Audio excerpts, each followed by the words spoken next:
Good morning. So it is Sunday morning and it is 5 to 8 and we can arrive just before 9 o'clock for the Witches' Fair to set the table up, and then the doors open at 10 to the public, 10 till 3.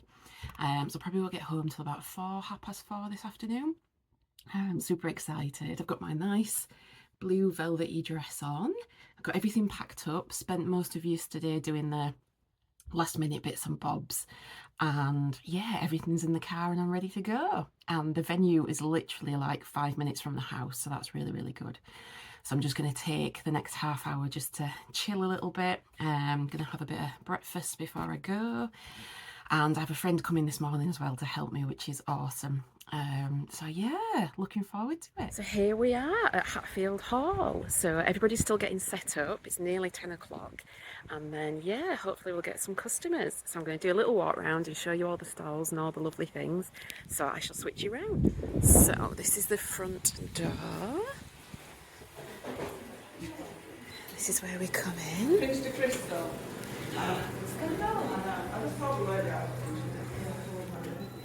Not so little puppies either, are they, Dr. Bordeaux? So that's the first room. Some nice spooky decorations up.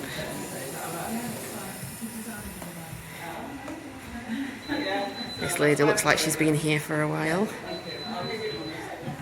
Lovely archway.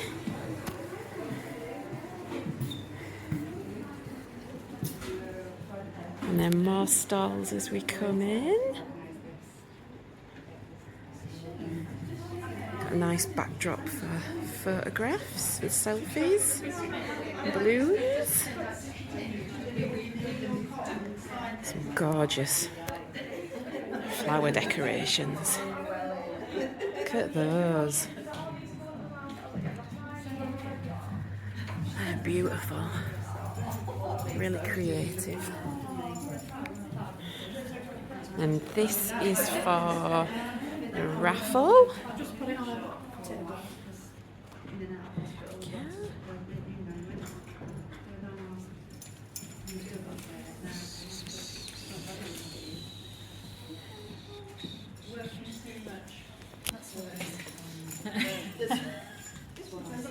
Crystals.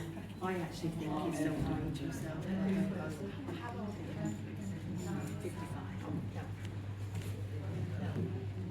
They keep the baby gout tablets that are really Some tarot readings. Give me gout tablets which really Look at these miniatures.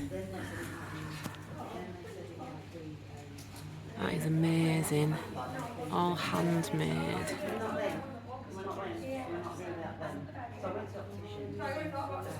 They are gorgeous.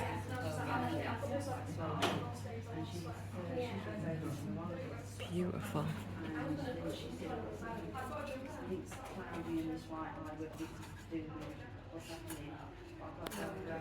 This is amazing. Sun catchers and earrings. Some more tarot readings. Got a nice table set up there.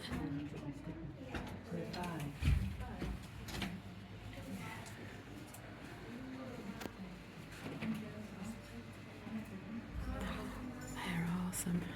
Love those prints. They're beautiful. I've been busy doing that. Gorgeous.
welcome back to the channel. So you will have just seen some footage of the Witches Market, which went really well, and what I did afterwards was I wrote down all the positives and negatives just so that I could evaluate whether it was worth doing, whether it be something that I do again in future, and I'm going to share those things with you now.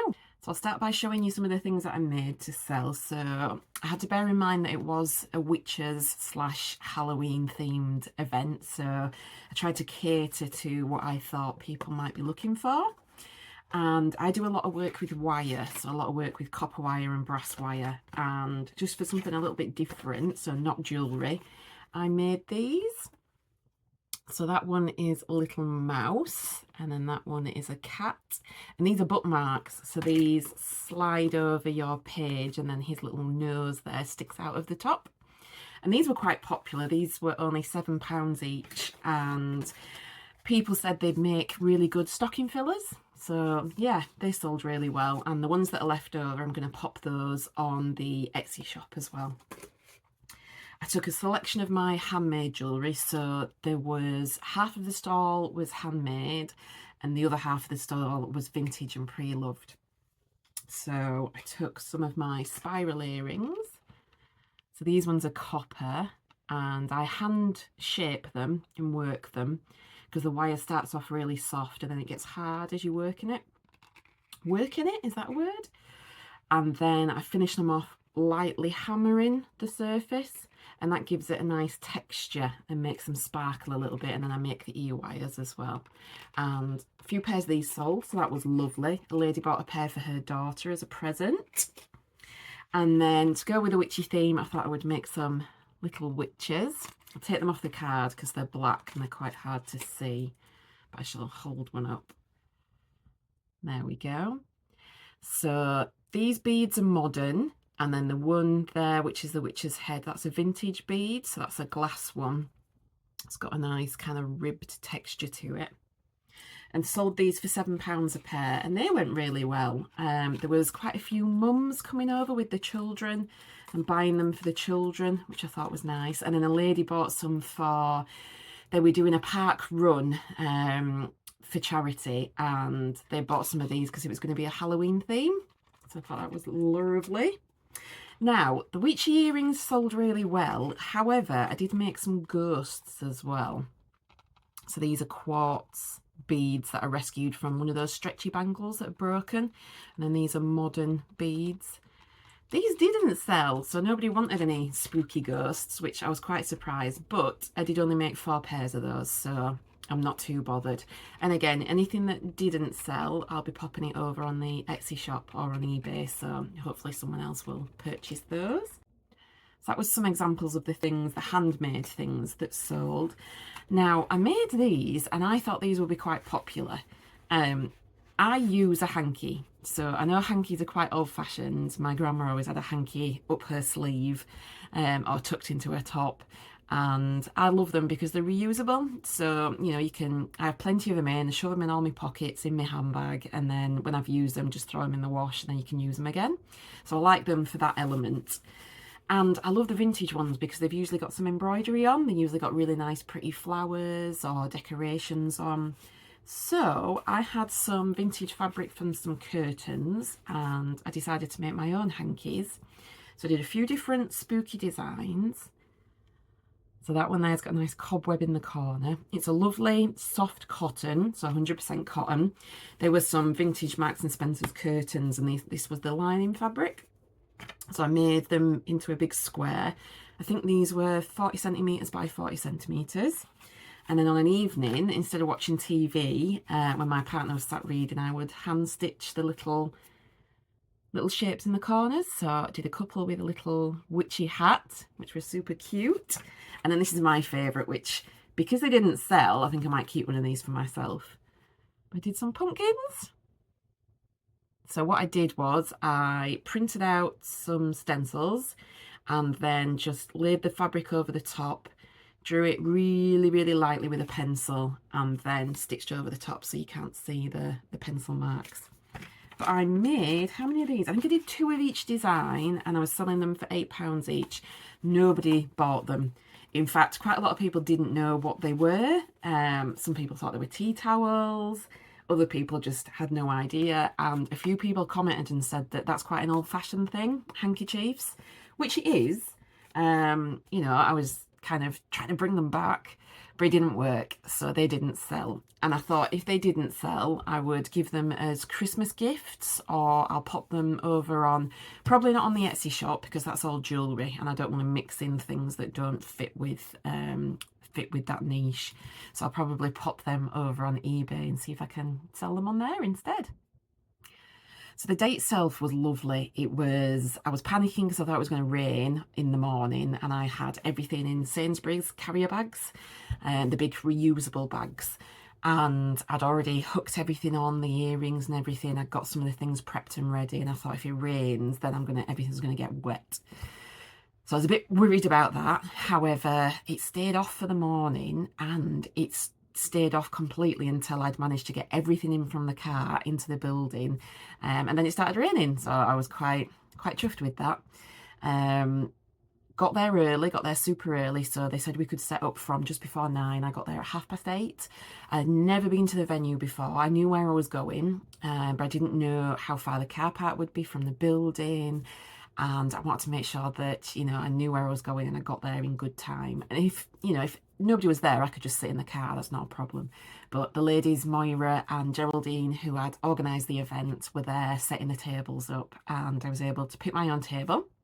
So I went in one of the corners because there was a nice big mirror on the wall, and it meant that if people wanted to look at the jewellery and try it on, they could use the mirror.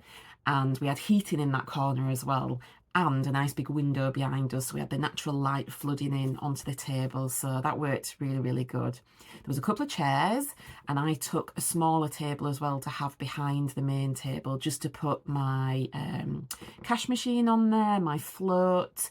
I had all the bags and tissue paper and bubble wrap and things, so I had all that set up on a little table just behind, and that worked really good. My friend Debbie came. She's one of my best friends. We've been friends for years. We used to work together. You'll probably see her in some of the footage. She was a massive help, and she offered to help. And at first I was like, no, it'll be fine. It's all good. And then kind of as the event got closer, I said, no, I really would appreciate you jumping in and helping. And I'm glad that she did, because I knew that the day would be tiring and fatiguing. But I think I underestimated how tiring it would be. I haven't done an in-person event since I was diagnosed with ME, so about 8 years ago, coming up to 9 years. I used to be a community development worker, so I used to organise events, I used to run community events, summer fairs, fates, health and wellbeing events, that kind of stuff with hundreds of people, and I loved it, really loved it. But since I got poorly, I haven't done anything like that, so yeah, I'd forgotten how much preparation goes into it. There's so much to think about, so many things you need to take with you. I had to think about what I was going to say to people, how I was going to introduce the stall and the items. There's a lot of talking, which I find particularly fatiguing. Lots of smiling, so my little cheeks were aching by the end of the day. However, on the flip side, the event had a really good vibe to it, so it was very uplifting and bouncy and happy, and everybody was super nice and friendly. So in some respects it kind of lifted the energy and lifted the mood. However, physically I really felt it. So as you can see, I've got my pyjamas on today, and it's Thursday. I've been resting since I got home. I think I got home about 4 o'clock on the Sunday, which wasn't too bad. My partner had cooked tea, so that was lovely, and I literally just left everything in the car, threw a blanket over it so it was all covered, and I haven't touched it since then. So today is Thursday and I'm still resting. I took the dog out the other day just for a walk, and we did a little bit of mushroom hunting, and we weren't out for long, but I was absolutely jiggered, so I think I realised I needed an extra couple of days of rest, so I'm resting today and tomorrow, and then maybe popping into town because I've got my prescription to pick up and some other bits, so we shall see. So yes, super fatiguing but super uplifting at the same time as well. But I'm happy to say that I would definitely do another one in future. I sold plenty of vintage and plenty of handmade, so it was a nice balance. And by the end of the day, I totted everything up and made just short of £400, which is awesome. A lot more than I thought I would. And the stall itself was £30, so you deduct that, which leaves me with £370. And not all of that is profit, because obviously you've got all your materials and you've sourced everything and paid out for those. However, I got a really good return on everything, which, yeah, it was fantastic. And another super exciting thing that happened on the day was when I woke up that morning, I went to bed and we had 499 subscribers. And when I got up on the morning of the Witches' Fair, we had 501. So yeah, that was a really good start to the day. So thank you to everybody that has subscribed. And the next target is 1,000, which seems huge, seems humongous. But 500 seemed humongous, and we've managed to do that. So yeah, I'm really hopeful that we'll smash that target as well. And videos are getting a few more watches and a few more likes and a bit more interaction, which is lovely. And a lady did suggest that if we hit the 500, that I should do a question and answer session. So if you would like to ask me any questions, then feel free to drop those down in the comments, and what I'll do is I'll gather those up, and then I shall do a video where I'll go through some of those questions and answer those so that you can get to know me a little bit better. So in terms of things that were really good, the venue was great. It was a nice big room. It was heated. The tables were a good size. The staff were friendly, so that was really good. Car parking, free parking, so that was awesome. Well signposted. They put a big sign outside, and some people actually found it that way. They were driving past and then saw the sign and pulled in, so that was lovely. Busy. It was nice and busy, and I was worried about that aspect of it. I thought, you know, they've advertised on social media, but you don't always know how far that information's gone. And obviously I advertised it on the channel, but there was lovely steady flow of people coming in, so that was really, really good. A nice mix of people as well. So that worked. What else worked? My little cash machine, I had a little sum up card reading machine that worked really well. And some people did come with cash. I do like to use cash myself, because I think you should use it or we'll lose it. But the card machine was handy because there was no cash point on the premises, so it meant if anybody did just pull in and they didn't have cash on them, they could pay by card. So that was good. And I think paying by card encouraged people to spend a little bit more as well, so they bought multiple items, which was lovely. The spider jewellery sold really well, so I made some spider necklaces, my spider brooches, which I shall show you. Oh, that one's a little bit tangled up, but basically they look like this. So they're made out of wire. They've got a vintage bead for the body. So I had some brooches and some necklaces and some earrings, and they sold really well. It was a bit of a Marmite thing. People either loved these or they hated them. They couldn't look at them, so that was quite funny.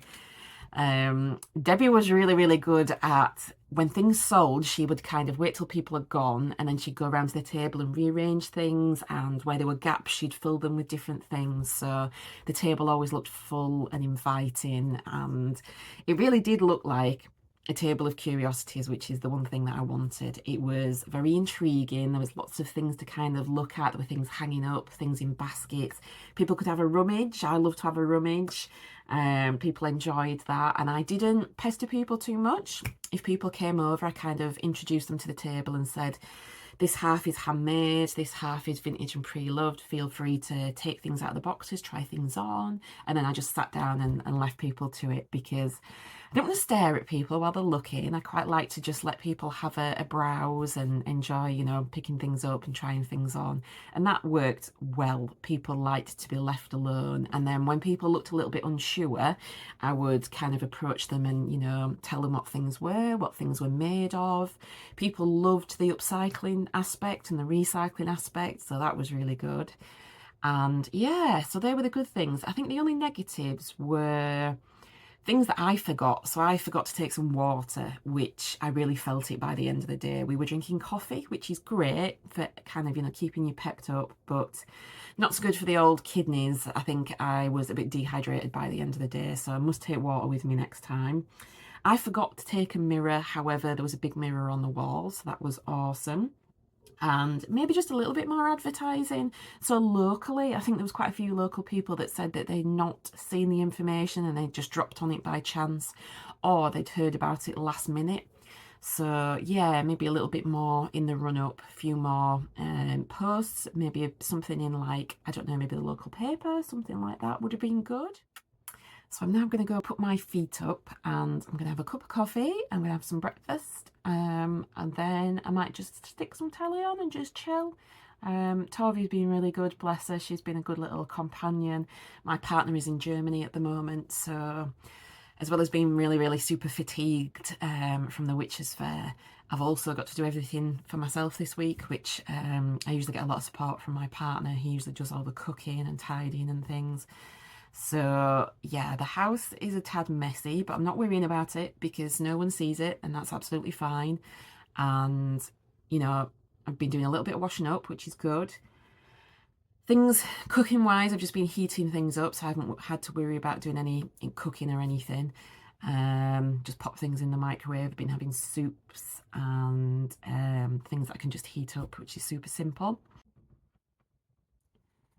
So if I haven't said this already, please do subscribe if you like this kind of content. I make handmade jewellery, I upcycle broken vintage jewellery, and I sell vintage jewellery as well online. So if that's your cup of tea, please hit the subscribe button. I love to hear from people, so do drop me some comments down below and I shall catch you on the next one.